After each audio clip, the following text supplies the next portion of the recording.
আপনাকে অবশ্যই মাথার মধ্যে রাখতে হবে, ভারত থেকে পাকিস্তান আলাদা হয়েছিল ধর্মের ভিত্তিতে। কিসের ভিত্তিতে? কথা বলেন না কেন? কোন ধর্মের ভিত্তিতে? কাজী পাকিস্তান অন্য কাউর দেশ নয়, পাকিস্তান মুসলমানদের দেশ। কাজী কেউ যদি মনে করেন আমার পরিচয় ধর্মভিত্তিক না, দেশভিত্তিক, আপনাকে অবশ্যই ইতিহাস জানতে হবে। আপনি যেই ভূখণ্ডে বাস করতেছেন, এই ভূখণ্ড হলো দেশভিত্তিক পরিচয় নয়, বরং ধর্মভিত্তিক পরিচয় সৃষ্টি করেছে। এটা মুসলমানদের দেশ। ইসলামী আন্দোলন বাংলাদেশ বেতাকি উপজেলা শাখা কর্তৃক আয়োজিত আজকে গণসম্মেলনের সম্মানিত সভাপতি, শ্রদ্ধাভাজন ওলামায়ে কেরাম, নেতৃবৃন্দ, সকল স্তরের ইসলাম প্রিয় দেশপ্রেমিক ভাইয়ের আমার, ইসলামী আন্দোলন বাংলাদেশ কি ও কেন এ সম্পর্কে কিছুটা হলেও আমাদের ধারণা থাকতে হবে। ইসলামী আন্দোলন বাংলাদেশ শুধু দেশ পরিবর্তন, দল পরিবর্তন এবং নেতা পরিবর্তনের সংগঠনের নাম নয়। ইসলামী আন্দোলন বাংলাদেশ বিশ্বাস করে শুধু দেশ, দল এবং নেতা পরিবর্তনের মাধ্যমেই মানুষের শান্তি আসতে পারে না। উদাহরণস্বরূপ, ভাই আপনি বসেন তো, ভাই বসেন, আপনি বসেন, ভাই বসেন, আপনি এখানে আসেন, সামনে আসেন, সামনে আসেন। খুব ভালো মতো বুঝবেন, শুধু দেশ, দল এবং নেতা পরিবর্তনের মাধ্যমে শান্তি আসতে পারে না। আপনি যে ভূখণ্ডের মধ্যে আছেন, এই ভূখণ্ড 3 বার পরিবর্তন হয়েছে। কয়বার? ব্রিটিশরা 200 বছর শোষণ করেছিল, তখন আমরা ব্রিটিশদের অধীনে ছিলাম। তারা কি করতেছিল? বৈষম্য করতেছিল, মুসলমানদের উপর জুলুম, অত্যাচার, অবিচার করতেছিল, মুসলমানের অধিকার প্রতিষ্ঠিত করতেছিল না। এর জন্য মুসলমানরাই ব্রিটিশদের বিরুদ্ধে প্রথম আন্দোলনের সূচনা করেছিল। আপনারা জানেন 1803 ঈসাই সালে ব্রিটিশদের বিরুদ্ধে প্রথম যুদ্ধের ঘোষণা দিয়েছিলেন শাহ আব্দুল আজিজ সাহেব রহমতুল্লাহ আলী। কেন? বৈষম্য দূর করার জন্য, মুসলমান এবং এদেশের মানুষের ঐক্যবদ্ধ আন্দোলনের ভিত্তিতে এদেশ থেকে ব্রিটিশ হটতে বাধ্য হয়েছিল। ভেবেছিলাম বৈষম্য দূর হবে, আমরা স্বাধীন, ব্রিটিশ নাই, বৈষম্য থাকবে না। কিন্তু আমরা কি দেখলাম? ভারতবর্ষের সংখ্যাগরিষ্ঠ মানুষগুলি সংখ্যালঘু মুসলমানদের উপর অত্যাচার, অবিচার করছে, জুলুম অত্যাচার করছে, বৈষম্য করছে। আমরা চিন্তা করলাম মুসলমানদের জন্য আলাদা ভূখণ্ড ব্যতীত, আলাদা দেশ ব্যতীত বৈষম্য দূর হবে না, মুসলমানরা শান্তি পাবে না, স্বস্তি পাবে না।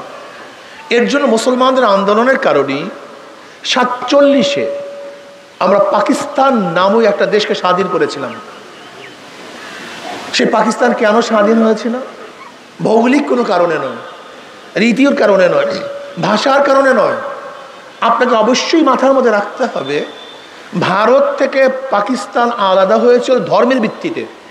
কিসের ভিত্তিতে? কথা বলেন না কেন? কোন ধর্মের ভিত্তিতে? কাজী পাকিস্তান অন্য কাউর দেশ নয়, পাকিস্তান মুসলমানদের দেশ। কাজী কেউ যদি মনে করেন আমার পরিচয় ধর্মভিত্তিক না, দেশভিত্তিক, আপনাকে অবশ্যই ইতিহাস জানতে হবে। আপনি যেই ভূখণ্ডে বাস করতেছেন, এই ভূখণ্ড হলো দেশভিত্তিক পরিচয় নয়, বরং ধর্মভিত্তিক পরিচয় সৃষ্টি করেছে। এটা মুসলমানদের দেশ। ভেবেছিলাম ভারত থেকে আলাদা হতে পারলি বৈষম্য দূর হবে, শান্তি পাবো, মুক্তি পাবো। কিন্তু কি দেখলাম? পশ্চিম পাকিস্তানের মানুষগুলি পূর্ব পাকিস্তানের সাথে বৈষম্য করছে, অধিকার দিচ্ছে না। আমরা আবার আন্দোলন শুরু করলাম। সাম্য, মানবিক মর্যাদা, সামাজিক ন্যায়, বিচার, এই 3 স্লোগানের ভিত্তিতে আমরা কি করলাম? আন্দোলন শুরু করলাম। হ্যাঁ, 71-এ আমরা পাকিস্তান থেকে আলাদা হলাম, স্বাধীন রাষ্ট্র কায়েম করলাম। সেই রাষ্ট্রের নাম বাংলাদেশ। ভিত্তি কি ছিল? সাম্য, মানবিক মর্যাদা, সামাজিক ন্যায়, বিচার। 71 থেকে 2024 পর্যন্ত যারা ক্ষমতায় ছিল তারা সাম্যতা রক্ষা করতে পারেনি, সামাজিক ন্যায় বিচার প্রতিষ্ঠিত করতে পারে নাই, মানবিক মর্যাদা দিতে পারে নাই।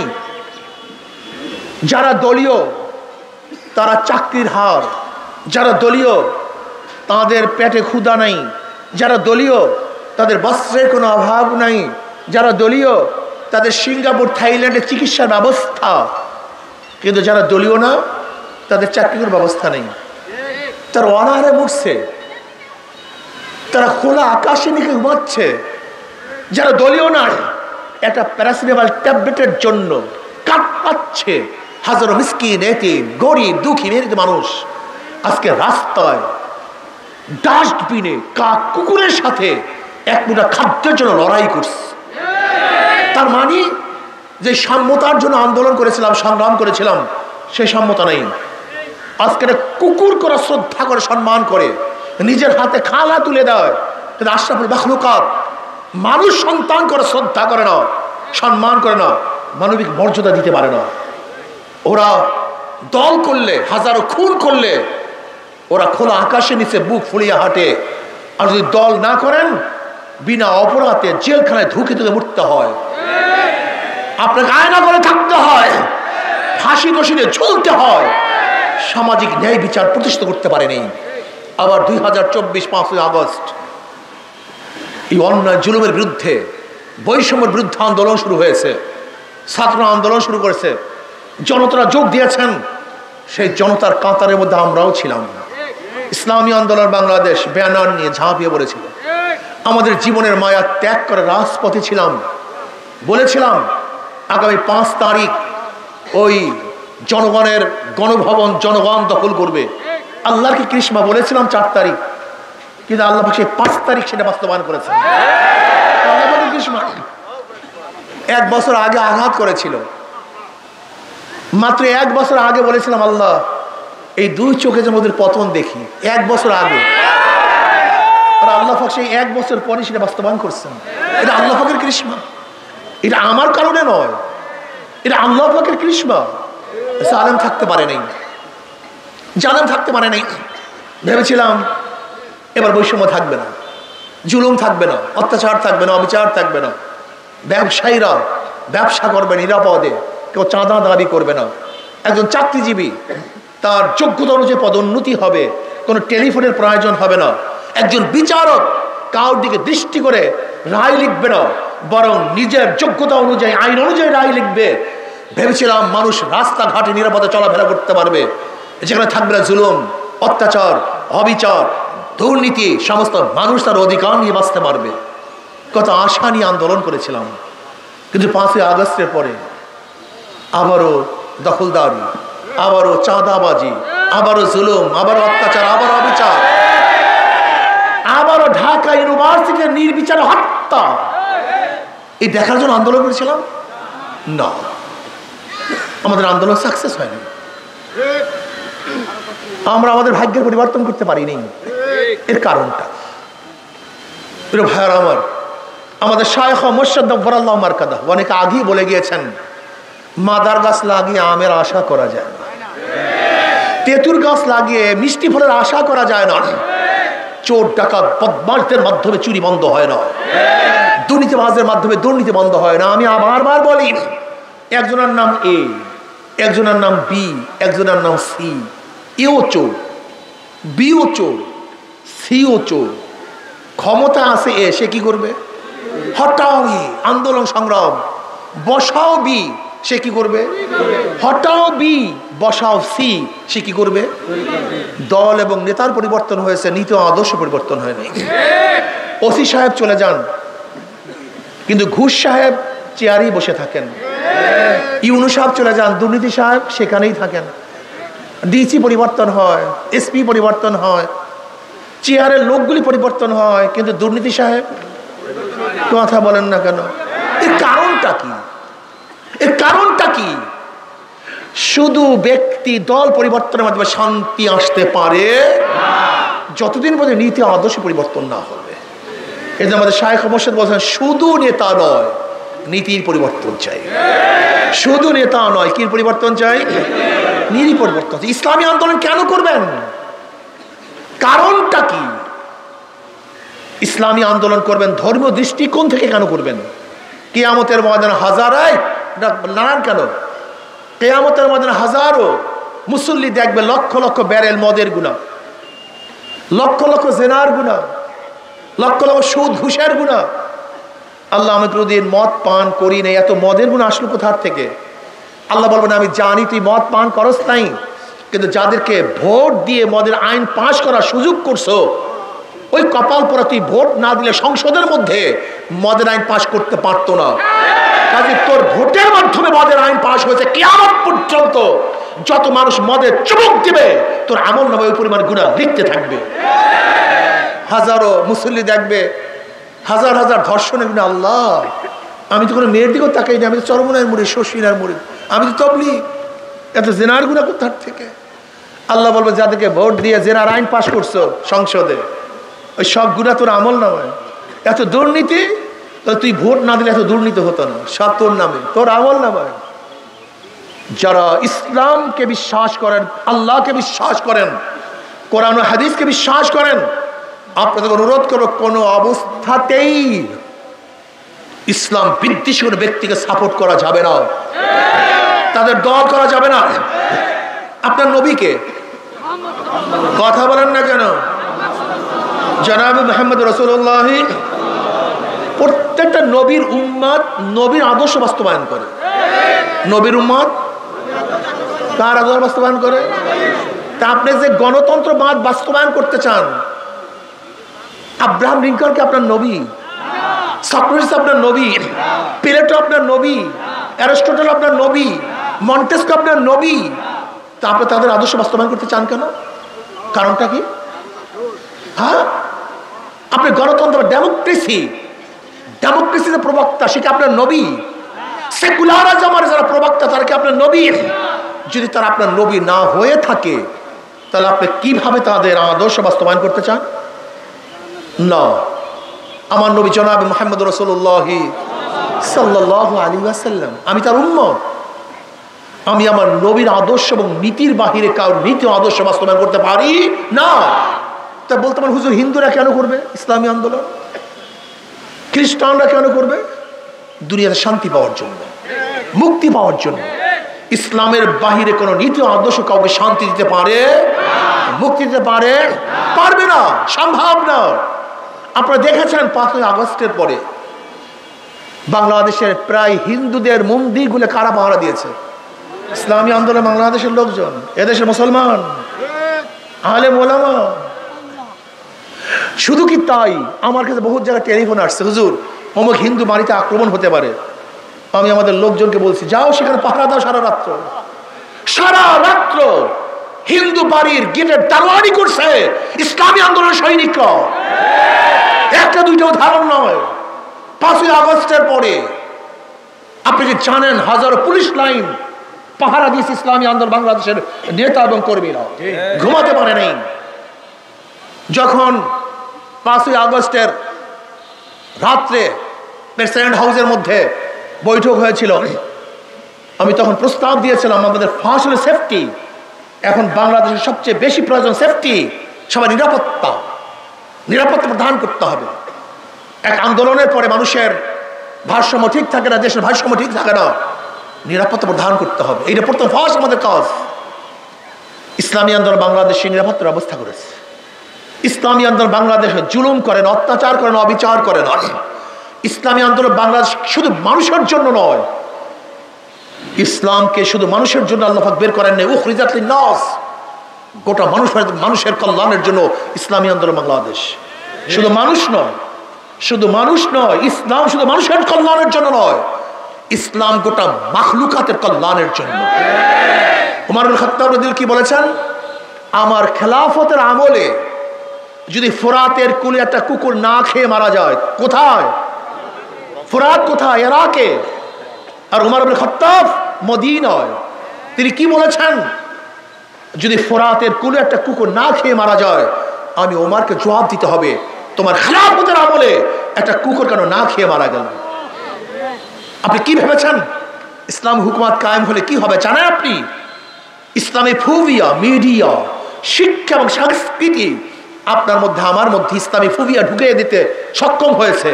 ইসলাম শুনলে আমরা আতঙ্কিত হয়ে যাই, ইসলাম মানে ভয়, ইসলাম মানে অমুক। আমাকে এক গাঁজাখোর প্রশ্ন করতেছে, হুজুর ইসলামী হুকুমত আসলে আমার গাঁজার অবস্থাটা কি হবে? সে নেশাগ্রস্ত। সহজ কথা। আমি বললাম তুমি কি মসজিদে গিয়ে গাঁজা সেবন করতে পারবা? না হুজুর। আমি কেন কোনো পরিবেশ নাই। আমি বললাম ইসলাম যদি হয়, ইসলাম হুকুমত হয়, তাই গোটা বাংলাদেশটা মসজিদের পরিবেশ হয়ে যাবে, যে তোমার ইচ্ছা হবে না গাঁজা সেবন করতে, জোর করার কোনো প্রয়োজন নেই। অনেকেই বলে হুজুর আমরা তো একটু এদিক ওদিকে চলাফেরা করি, ইসলামী হুকুমত হলে কি হবে?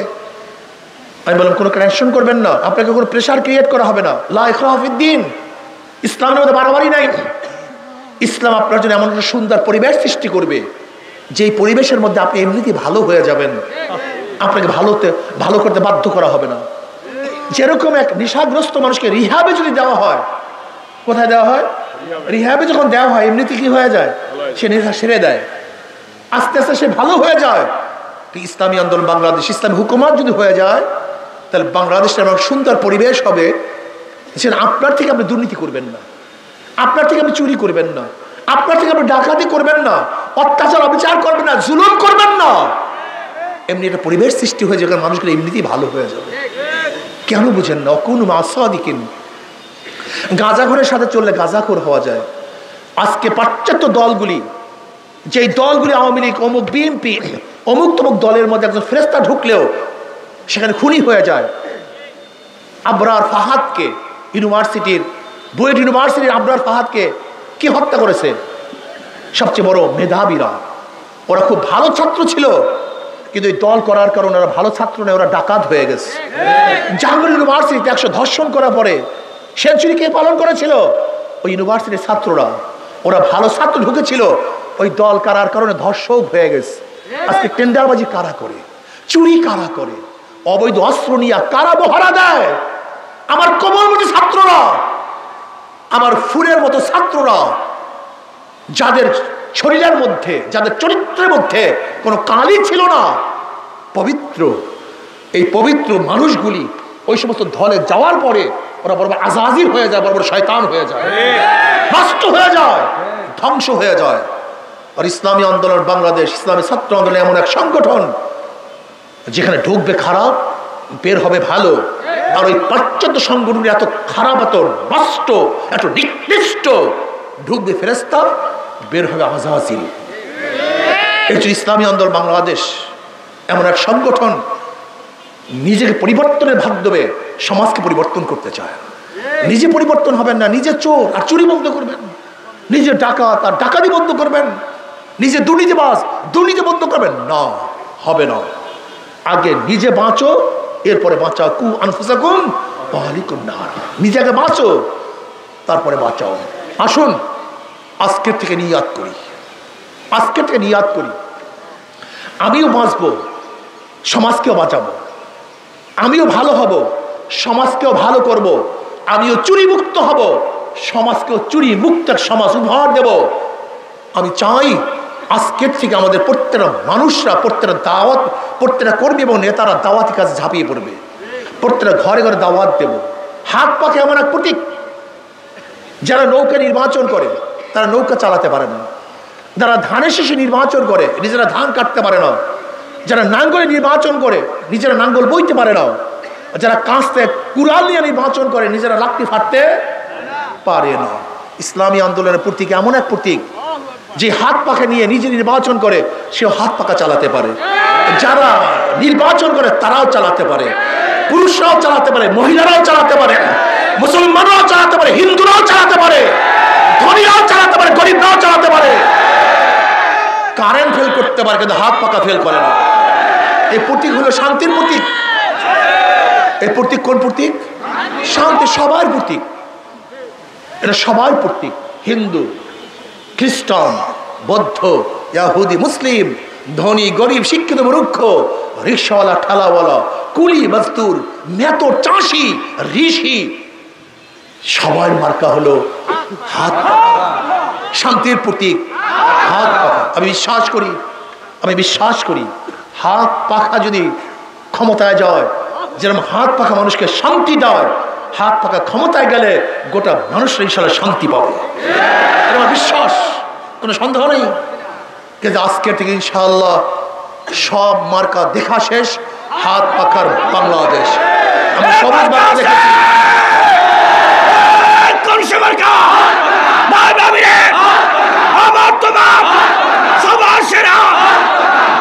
দেখেন বোঝার চেষ্টা করুন। ডিজিটাল বাংলা দেখেছি, স্মার্ট বাংলা দেখেছি, সবুজ বাংলা দেখেছি, সোনার বাংলা দেখেছি, কোনো বাংলায় শান্তি দিতে পারে নাই। এবার ইনশাআল্লাহ কোন বাংলা রাখবো? ইসলামী বাংলা। কোন বাংলা? ইসলামী বাংলা। সমস্ত নেতা দেখা শেষ, জনাবে মুহাম্মদ রাসূলুল্লাহ সাল্লাল্লাহু আলাইহি ওয়াসাল্লামের নেতা, সে আমাদের সবাই নেতা, আমার নেতা, তোমার নেতা, বিশ্ব নবী মুস্তাফা নবী আলাইহিস সালাতু ওয়াস সালাম নেতা মেনে আল্লাহর কর্তৃত্ব, আমার নবীর নেতৃত্ব, আল্লাহর কর্তৃত্ব, আমার নবীর নেতৃত্ব যদি ইনশাআল্লাহ প্রতিষ্ঠিত করতে পারি, তাহলে দেশের মানুষ শান্তি পাবে, মুক্তি পাবে। আসো যারা মুসলমান, কমপক্ষে কপাল পরা মুসলমান, তোমার নবী জনাবে মুহাম্মদ রাসূলুল্লাহ সাল্লাল্লাহু আলাইহি ওয়াসাল্লাম তার আদর্শ বাস্তবায়নের জন্য আজকে থেকে ঝাঁপিয়ে পড়ো। রাজি আছি ইনশাআল্লাহ? কে কে রাজি আছে? দুই হাত তুলে নারায়ে তাকবীর, নারায়ে তাকবীর। আল্লাহ আমাকে, আল্লাহ আমাদের সবাইকে, আল্লাহ আমাদের সবাইকে কবুল করে নেন। ইসলাম হুকুমত কায়েম করার চেষ্টা করার তৌফিক দান করেন। আগামী দেশ হবে ইসলামী দেশ, আল্লাহ সেই ইসলামী দেশ দেখার তৌফিক দান করেন।